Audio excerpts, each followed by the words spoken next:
आकाशवाणी इम्फाल नयनी देवी ने पाव पाजरी अहनबद मरुओइबा पाव अयोध्यादा राम मंदिर सानबा प्रधानमंत्री नरेंद्र मोदी ना यात्रा हुनख्रे मणिपुरदा टोटल लॉकडाउन अमसुंग कर्फ्यू मपुंग फाना चथरी प्रधानमंत्री गरीब कल्याण अन्न योजना 2 की मखादा राज्य अमसुंग यूनियन टेरिटोरी सिंगना हुजिक फावदा चानबा महिम मरोंग टोन लाख 94 हेना लौख्रे अमसुंग भारत सरकार आर्टिकल 453 ए लौथोखिबा अमसुंग यूनियन टेरिटोरी अनि लद्दाख अमदी जम्मू काश्मीर सेमखिबा चही अमा मपुंग फारे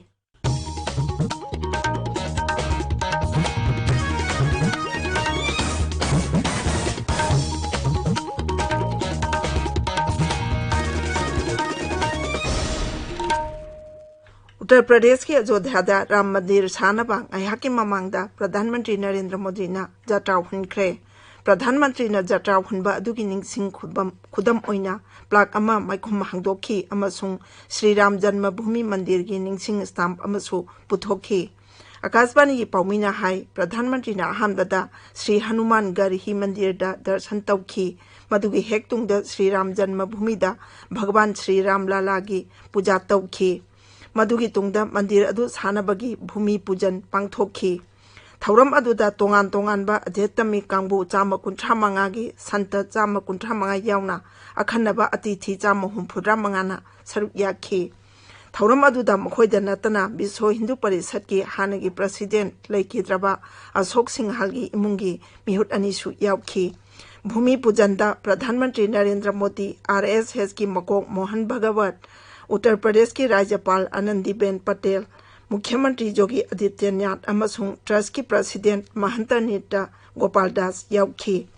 थौरम अदुगीदमक अयोध्यादा ngak senbagi akanba cheksin thorang lokhatki amasung भूमि पूजन पांगथोकलिबा मफमदा मोबाइल फोन पुसनबा थिंखी राम जन्मभूमि तीर्थ क्षेत्र ट्रस्ट अमसुंग उत्तर प्रदेश के मुख्यमंत्री योगी आदित्यनाथ ना मालेम सिंथुंगबदा लैरिबा राम भक्त पुनमक्ता भजन कीर्तन पांगथोकनबा अमसुंग खुंगंग अमसुंग शहर पुनमक्ता कोरोना की प्रोटोकॉल ngakna अथुम हाव यंथोकनबा अपील तौरी मणिपुरदा टोटल लॉकडाउन अमसुंग कर्फ्यू मपुंग फाना चथरी मियामना युमयुमदगी मपान थोरक्तबना लंबी सोरोकसिंग पुंगताक ताकले तंगाई फदबा सर्विस की मियोय खरा चथोक चथिन तौब नतना लंबी द गारीना चिंगबा अमत चेनद्रे कैथेल अमसुंग दुकानसिंग अदुमक थोंगलोनरी ngasisu इम्फाल की मफम अयामबदा हिदाक योनबा दुकानसिंग हांगनबा उदे टोटल लॉकडाउन मरम ओइदुना मियामगी तंगाई फदना नुंगतिगी चंगबा पोटलमसिंग फंगनबा वारे फिभम असिगी येंगलागा खुंद्राकपम केंद्र एमएलए कोविड-19 lockdown grievances relief committee कैबी खुलेन Imphal ईस्टना अवाबा मयोकनरिबा कैबी की युमथोंग चनी कुंदा चाना थंगनबा पोटलमसिंग अनिसुबा तांककी ओइनि येंथोखरे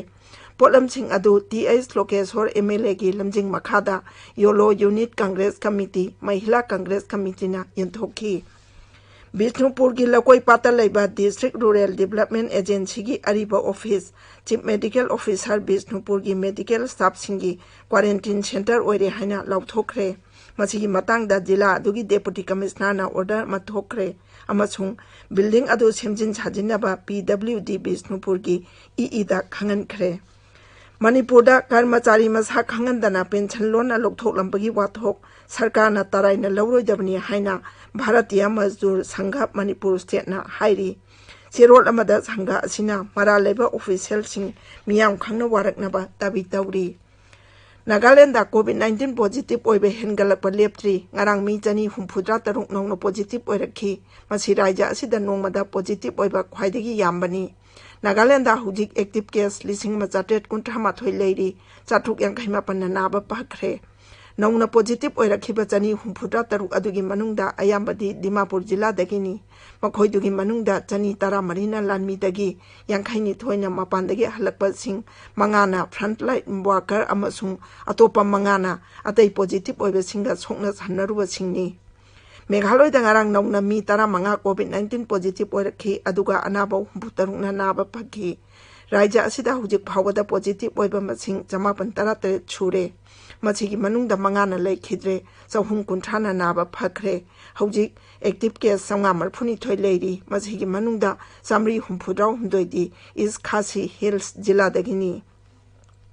त्रिपुरा की मुख्यमंत्री बिप्लब कुमार देव ngarang COVID-19 की टेस्ट तौबदु नेगेटिव ओइरे अदुमोइनमक मुख्यमंत्री नुमित 8 नि होम क्वारंटाइन तौखिगनी श्री देवना हाई महांग मयुमदगी मखाताना थबक सुगनी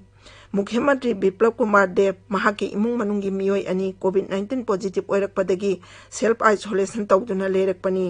मरक असिदा त्रिपुरा सरकारना राज्य अदुगी कंटेनमेंट जोन चामा मरफुद्राउ हुंदोइदा था असिगी कुंठामाथोय पावा फुल लॉकडाउन सांदोक्रे राज्य सरकारना था असिगी तारामाथोय पावा कंटेनमेंट जोन की वांगमदा लेबा मफमसिंगदा चटनगदबा अनौबा अनलॉकी थौरांगसिंग लौथोक्रे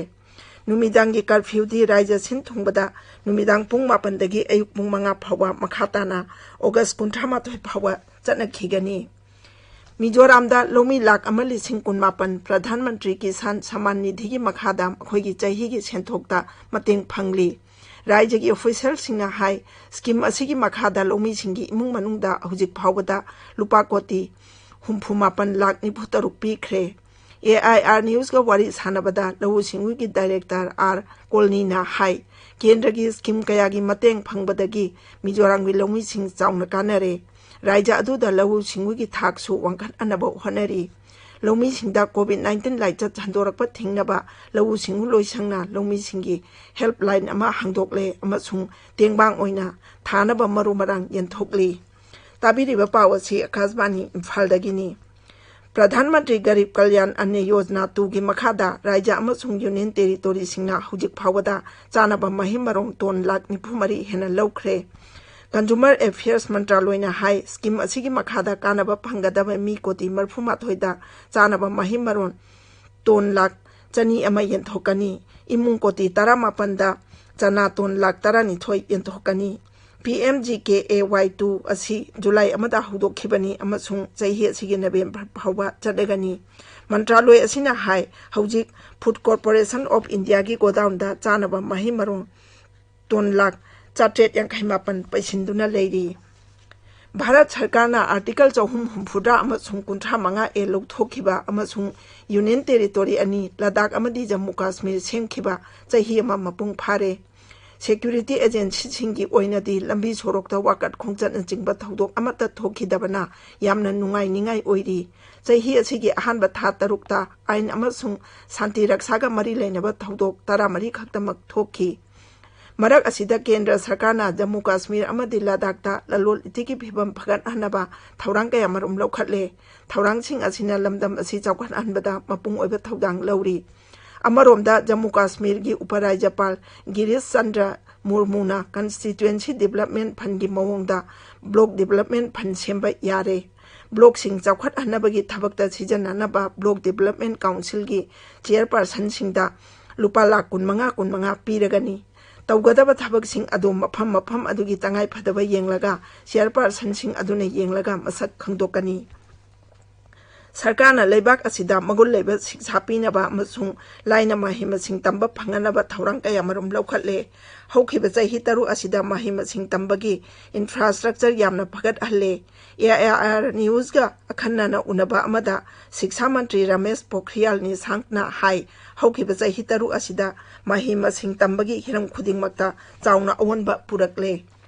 सिविल सर्विसेस एग्जामिनेशन 2019 माई पाकलबना हासिंगदा प्रधानमंत्री नरेंद्र मोदी नुंगाइबा फोंदोकली मखोइदा याइफा पाउजेल पीरदुना श्री मोदी हाई मखोइबु यामना नुंगाइबा अमसुंग पेनिंगाई ओइबा पब्लिक सर्विस की कैरियर अमना गाइदुना लेरी मतिक चाबा नुपी ऑफिसर सिंगदा परमानेंट कमीशन पीनबा भारत लानमिना थबक लौकटपा हौरे ngakсel मंत्रालयना अयाबा पिरकपा चयोल अनिरोम लेरगा थौरांग असि लोकलकपनी नुपी ऑफिसर सिंगना परमानेंट कमीशन असिगी दमा चाही असिगी अगस्त 19 फावदा दरखास्त थारकनबा हाइरी बिहार दा इसिंग इचाउगी फिबम लूना लेरी राज्य अदुगी जिला 13 की पंचायत 1,152 कोनबा मफम सिंगदा मी 1,50,000 रोम हेना इचाउगी अवाबा मायोकनारी हौखिबा पुंग 20 दा इचाउगा मरी लेनबा थौदोक्ता मी 92 लेखिद्रे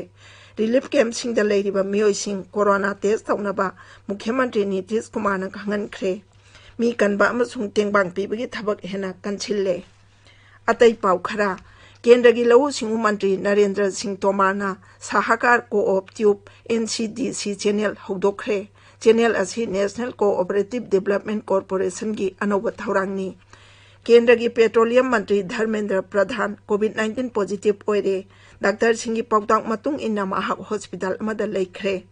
मध्य प्रदेश दा एक मार्क्स अन एक जिंदगी हाइबा थौरांग मखादा मार्क्स बैंक चामरी 12 हांदोख्रे थौरांग असिना राज्य दुगी मियामबो कोरोना वायरस हंदोरकपदगी ngakthoknaba pandam thamli